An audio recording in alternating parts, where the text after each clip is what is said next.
Here are some graduated cylinders that are used to take volumetric measurements of liquids. They come in various sizes. A pipette is also used, but they are more precise pieces of instrumentation to measure volume. Burettes, which are attached to a burette clamp, are used in a titration to measure precise amounts of volume. Spot plate is used to gather small quantities of chemicals or to perform micro experiments.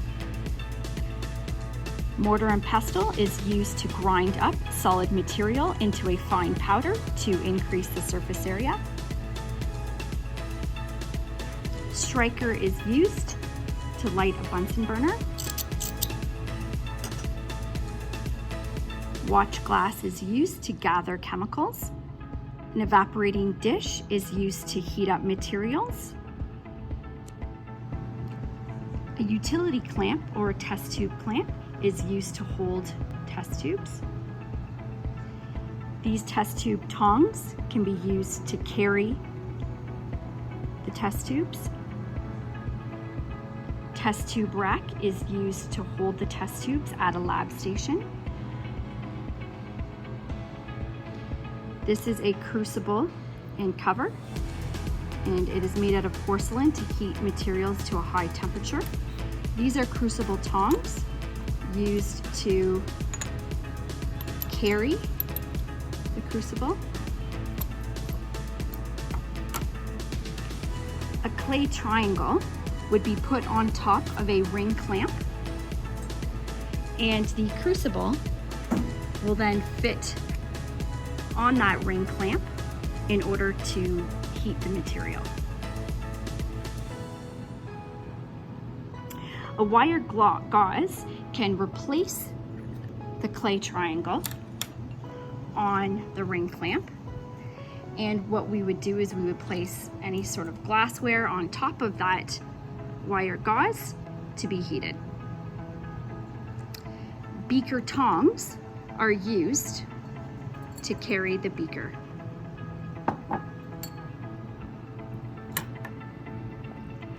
A Bunsen burner is used to heat up your material.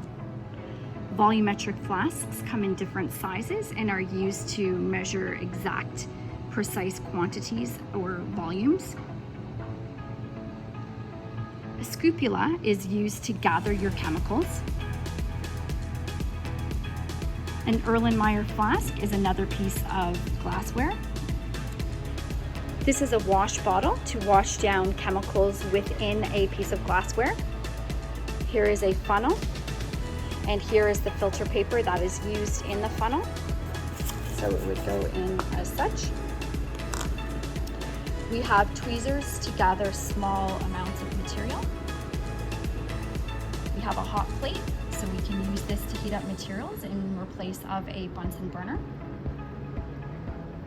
A dropper to gather small quantities of liquid and to dispense those.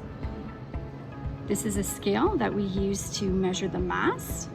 We push re-zero or the tare button in order to set the scale back to 0.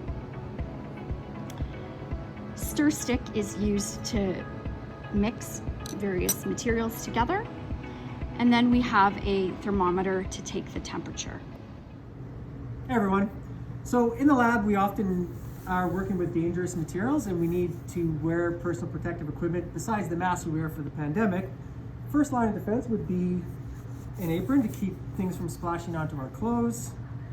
And we tie that up behind our backs or get someone to tie it up for you. The next thing we wear is goggles. Anytime we're using materials that will be heating or are corrosive, goggles are mandatory and they stay on until you leave the lab space. Also, we're working with corrosive materials, we wear gloves. So once your gloves are on, at some point you have to take them off. There's a right way and a wrong way to do that. The correct way is to pinch the glove at the heel of your palm and turn it inside out. Hold that glove in your hand, take your finger under the other glove and turn that glove inside out. Now you can handle this and dispose of it.